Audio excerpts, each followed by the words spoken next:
We're learning more about a stabbing at a Glendale strip club that left one person dead and 3 others injured. 40-year-old Andrew Totus has been identified as the man who was stabbed to death on Friday. Totus was a bouncer at Shotgun Willie's. Today, his family said in a statement, to know Andrew was to love him. His heart was as big as his 6'5" stature. His laugh could silence a room, and his love for his family was endless. It goes on to say he loved to travel and was a natural giver, and we will forever miss his giving nature. Now, the man who police say started that incident is 40-year-old Kyle Swain of Arvada.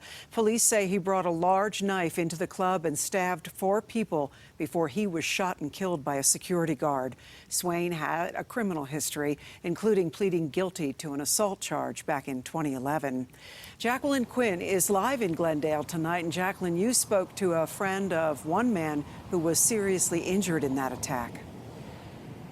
Yeah, this friend was very close with a man named Rob Thigpen. He was actually the best man at Thigpen's wedding, and he tells us that his friend Rob was somebody that, when friends needed him, was always there. This time, however, it is Rob that needs help, especially in light of what he says was a very courageous act that is attempting to stop a man from stabbing more people. Rob's, the most loyal guy who's always there for everyone else, and I hope that we can all be there for him now. Brian Farr is a friend of Rob Thigpen. He tells us Thigpen was one of the employees hurt after he helped to confront Kyle Swain.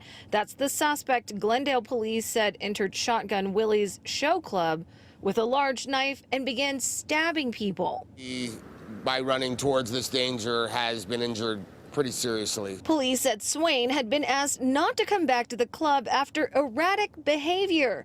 Farr isn't surprised his friend risked his life to intervene. If you need anything, if you could ask his wife, he, was taking in people into their homes for long extended periods of times when they need help. Farr also tells us Thigpen has touched a lot of lives in the 20 years plus that he's lived in the Denver community. That is why he's trying to help defer medical and related costs through a GoFundMe page. We know that it's a tough time to give any money towards anything, but even the smallest amounts will add up to help the family get through this. And Farr tells us his friend is still in the hospital recovering from injuries. I believe he saved a lot of lives that night by slowing this person down and getting the people away from the situation, giving them time to get away from the situation, because that's the kind of person he was.